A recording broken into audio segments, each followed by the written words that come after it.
Welcome back to the Invisible Wheelchair Podcast. Of course, this week we're doing the best of 2021, and we're going back to April of 2021 and podcast number 55, Postpartum OCD. It drew a lot of audience attention, and it's a serious subject that I thought was important to bring back. It's something that needs to be discussed. So before we do that, we want to hear from the sponsor, and then we'll get to the podcast. Today's podcast is sponsored by Q Sciences. Don and I discovered that the supplements we were taking and giving to our children were not being absorbed properly. I was very excited when I found Q Sciences. I was impressed with the quality of the products and that they provide maximum absorption. They have a variety of products, including a Q Max product, which is a combination of 3 products, including vitamins, minerals, and a probiotic. They also have hemp oil, a vitamin B12 spray, a sleep spray, and kids products. I've really seen a difference in how these products are improving how I feel, improving my mental health, and I'm happy with the quality of these products and how they're helping our whole family. If you'd like to learn more, simply go to qsciences.focusedhealthyfamily.com. That's the letter Q, sciences.focusedhealthyfamily.com. Or you can find a link on the front page of the focusedhealthyfamily.com website. and stop throwing your money away on supplements that don't work and use a quality product like Q Sciences.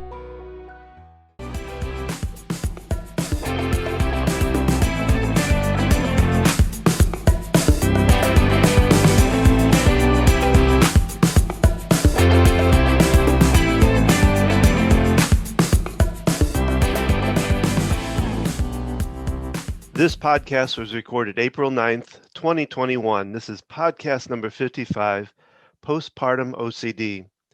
Today's podcast, we're going to be taking a lot of information from an article called Beyond the Blues, Postpartum OCD. It's by Dr. Jonathan Abrahamowitz. Dr. Abrahamowitz is a professor of psychology and the director of the Anxiety and Stress Disorders Clinic at the University of North Carolina at Chapel Hill. And you can also find Dr.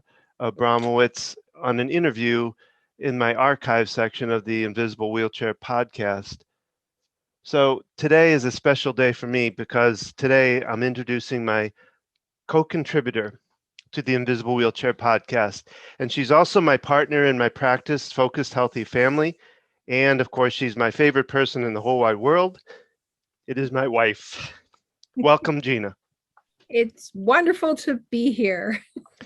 Gina and I are going to be working together too on another segment of the Invisible Wheelchair Podcast called Focused Healthy Family, where we're going to really focus on the family issues around anxiety, around OCD, around different anxiety disorders. So you'll be hearing more from her side of it, and I'm looking forward to it myself. So today we're talking about postpartum OCD, and the reason this month that this is going to be coming out will be the same month that we're going to have a therapist, Jenna Overbaugh, who is a OCD specialist therapist, but also has gone through this herself in the midst of being a therapist.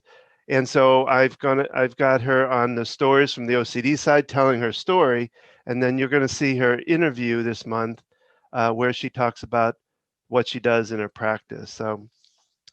So Gina, I guess we start with, talking a little bit about what OCD is and what postpartum OCD is. Right. I feel like it's always important to reiterate what OCD is. If you're listening to this podcast for the first time, there's so many misconceptions about what obsessive compulsive disorder is that it's important to differentiate that. We all can have obsessive thoughts in our mind that we can't get rid of. We walk out the door and, did I shut the stove off? I can't remember if I did. We might walk back in the house and check and then get on with our day. Or we might go, I'm pretty sure I did, and get on with our day. Someone who has obsessive compulsive disorder and their obsession is over checking and worrying about harm, they would stop and go back, and they might do that 10 or 15 times and check, and their day would be consumed by this. The the other thing is not only do they have the obsessive thought, but then the compulsion. There's a compulsion that leads them, sometimes it's avoidance or engaging in a behavior. So, it might take them an hour to get out of the house every morning because of a checking ritual. And that's just one example. Well, and that compulsion is their belief that by doing this repetitive behavior or whatever it is, it'll lower that fear, that thought, get that thought right, and it does initially, but then it comes right, it comes back. It, in fact, sometimes harder. Well, yeah, because then it's the brain is kind of cycling around saying, okay, I have this fear, so I have to check. And so it kind of reinforces that idea that every time I have this thought, I have to check. And if you just continuously loop in the thought and in the compulsion, it can consume an entire day, as we've experienced with our two kids who have OCD. It can be exhausting for the person suffering from OCD as well as people caring for that person. And so moving into then, and there's quite a variety of different styles, I guess you'd say, of OCD, from harm to sensory, motory OCD. And contamination fears. And there are different types of OCD, basically. And so today we're talking about postpartum OCD, which comes after, usually it comes after a woman has given birth. Right. It can be around the time of birth, during pregnancy, but usually shortly after. We've all heard of postpartum depression. That's, I guess that's been portrayed in movies and TV shows and things. Difficult events, even exciting events like a birth of the baby, are traumatic in some aspects, and it can trigger all different kinds of things. Things like postpartum depression as well as postpartum OCD.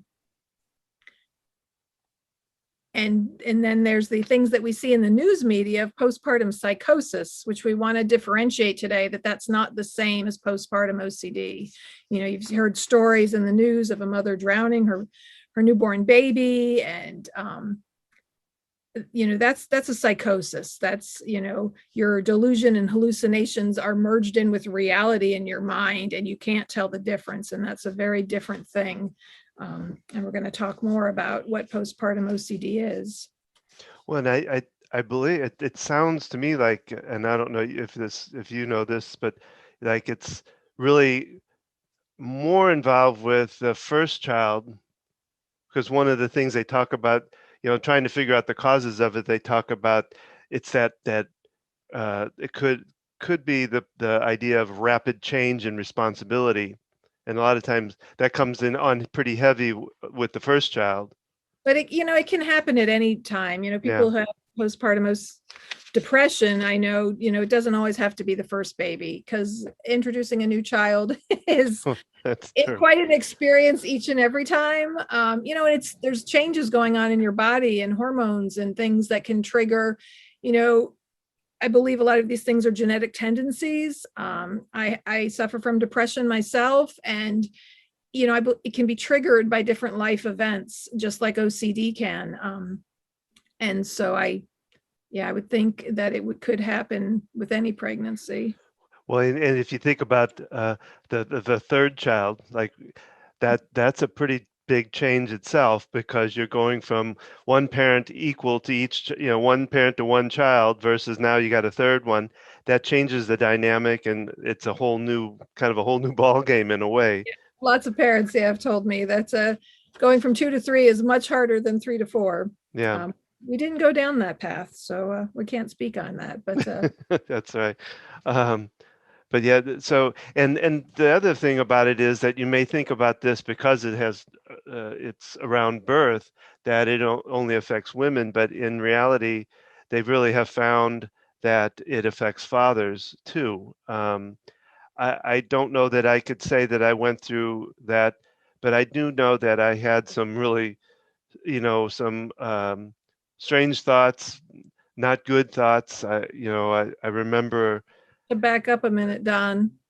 So we all have worries and fears, when our kids are born, right?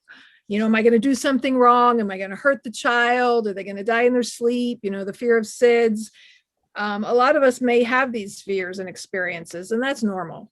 But for it to be postpartum OCD, those fears would be so intense and so strong that you had compulsions to continuously check on the baby over and over again, or sometimes being afraid to take care of the baby because they're so fearful that they could hurt the baby that they don't even want to take care of the baby. Those fears are so intense.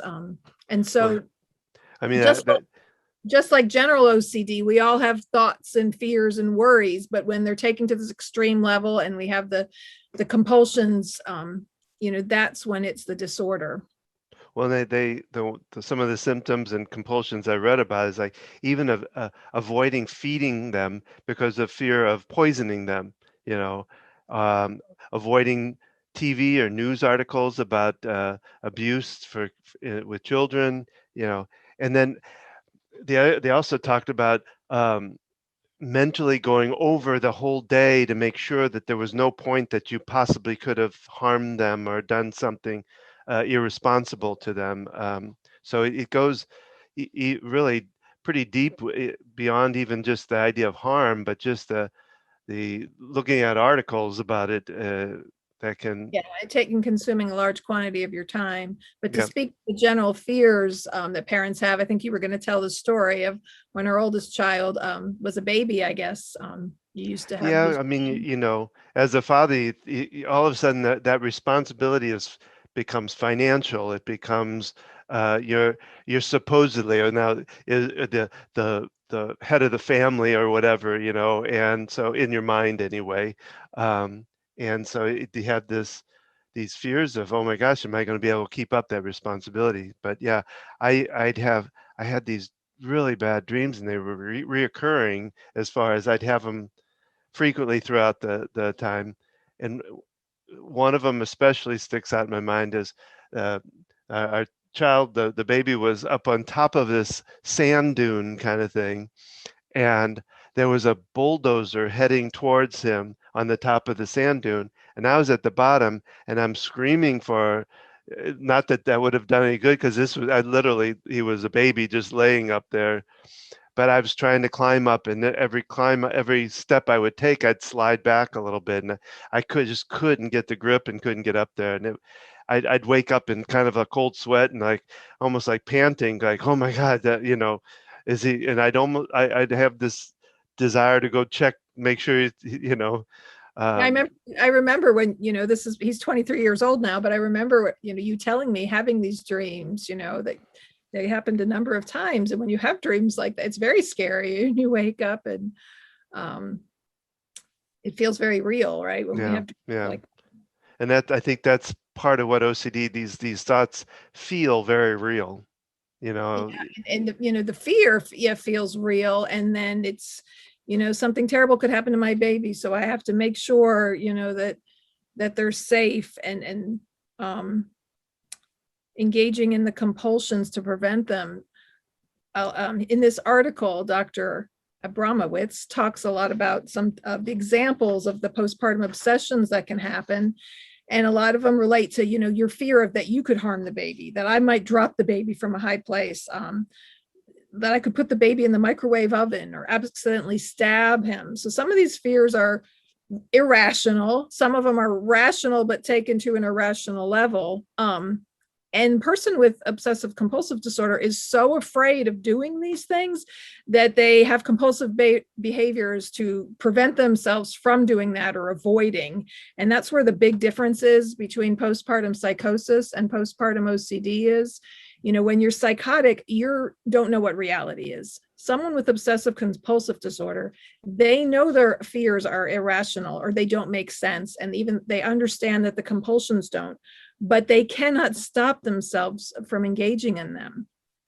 They're so stuck in it, but they realize that it doesn't make any sense. A lot of times, at least in children, it can really poorly affect their self-esteem because they think they're stupid. Why am I doing this? This is really dumb.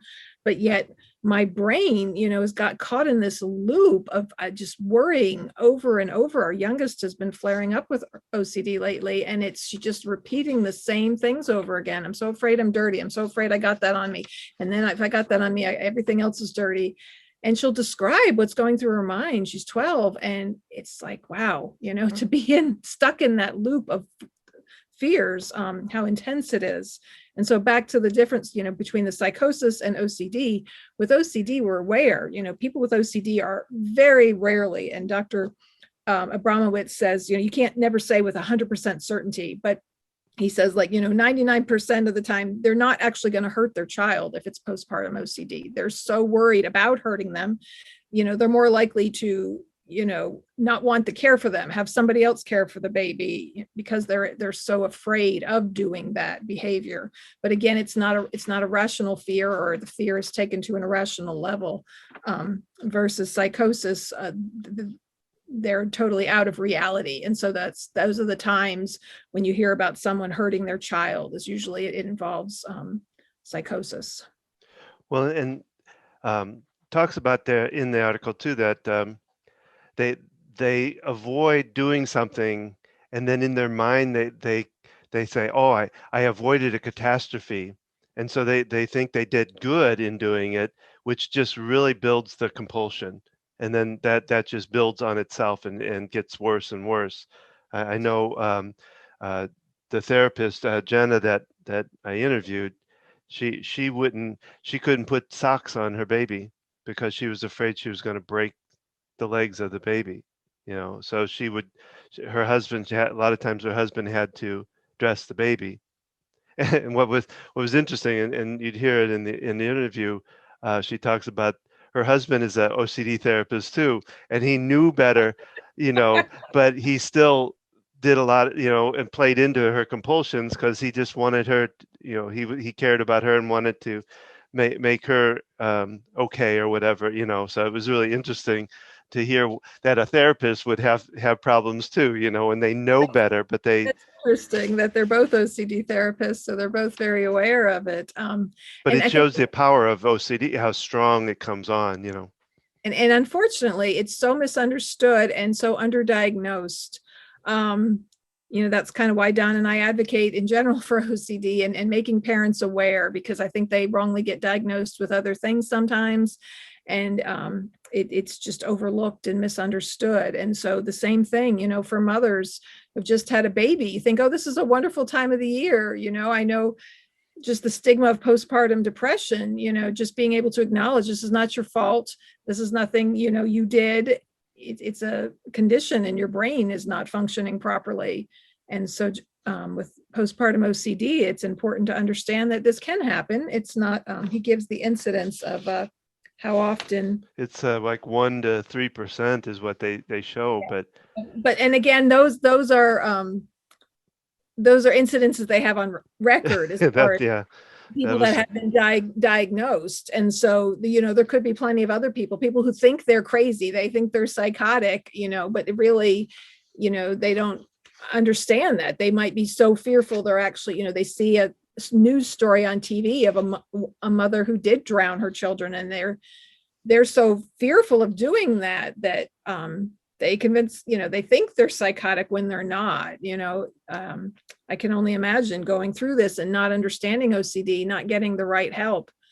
That's got to be hell for a mother. It's hard enough to be a mother of the newborn and just adjusting to that and caring for the baby as well as caring for yourself. And by sharing this, I hope we can reach people. And if you notice, a newborn mother struggling, it's so important to get help and get diagnosed and go to a qualified professional that can help them. The sooner the better. Well, yeah, and that we want to emphasize too, because we know this ourselves, is finding somebody that understands OCD. Well, like the lady that I interviewed, the therapist I interviewed, where they understand OCD, they understand ERP, because Dr. Abrahamowitz talks about the treatment factors there are, are some medications, but that isn't really the top. What really he talks about is the ERP, the exposure response prevention, which which is is part part of, of cognitive behavioral therapy, but it's yeah. and it's the gold standard for treatment for obsessive compulsive disorder. So yeah, there's thoughts, most therapists have heard of OCD. I mean, I learned about it in my mental health studies. I'm an occupational therapist, and I had a whole semester of classes on mental health and illnesses. And yet, as a therapist who, works one-on-one with psychotherapy with people that might deal with a lot of different things, if they don't specialize in OCD treatment, I've heard stories from other parents of kids of OCD. Sometimes it can make it worse. You can't just talk therapy someone out of OCD. It's not going to work. Every time our kids have a flare up with their OCD and we try to rationalize with them, it usually makes it worse and not better. And so it's really important to get a qualified person. If you can find someone who specializes in OCD, ask them how often, are they familiar with ERP therapy? If, it's so important to have someone. And as always, when finding a therapist, if you don't like the person you found, find a different one, Yeah, because I think it's important too that they're able to mesh, like when we went through it first time, finding that our therapist, she loved dogs, Yeah, and we got lucky. We got lucky. She's yeah, the only yeah, therapist in the area who took Medicaid, and she was a woman, which our daughter was more comfortable with. And then she had a love of dogs and would literally bring her dogs into some session, which was like a miracle cure for our older daughter, dealing with her OCD. So it was a perfect fit. But yeah, I tell parents all the time with any kind of therapist, we all have different personalities, right? And different personalities can make us feel more comfortable or uncomfortable. And so you want a qualified person, but you also want someone that you feel relatively comfortable with. So yeah, if you're not happy with whoever you're working with, And you can start, they can start that search at the IOCD the International OCD Foundation. I think it's iocdf.org. They actually give you, you can find it through there. And they also, what really is good is they give you questions to ask, because that's another thing, knowing what to ask, knowing to ask about ERP, knowing to ask about certain things can make a big difference. Because a lot of therapists would say, yeah, I worked with OCD before, but having those questions of what to ask of the professional, because if you're experiencing this for the first time, a loved one, yourself, any type of OCD, and it's a lot to figure out and understand. I mean, I had the healthcare background, so I had a little bit of knowledge, more so than an average person would. But even then, I was oblivious to really what was going on with our daughter because of this, partly because of the stereotypes out there about OCD. Well, and you can also, for the audience, just to know, you can find resources within the invisiblewheelchair.com website. Like I say, I've interviewed numerous different therapists, doctors, and they're all up there. And they would be a good source too, to be able to research and find somebody to help you in that place. So any other thoughts, Gina, that you have on this? I'm looking over the article from Dr. Abrahamowitz, and I'm just looking at his final thoughts at the end of his article.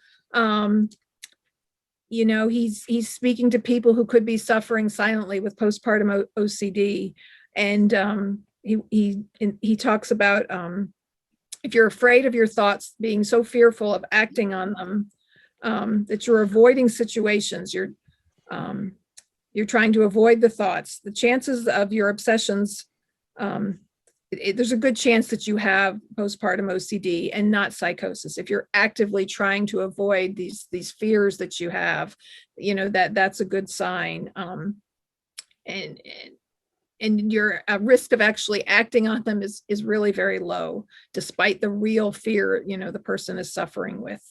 So, and I think you'll have a link to this article, Don, in in the notes, if you feel like you might be suffering from this, or someone is, print the article off, have it in digital format to share with the healthcare provider, because doctors might not be aware. You go to your your OB or something, you need a referral to a psychiatrist or a therapist, they might write it off as something else if they don't have the knowledge. So it's helpful.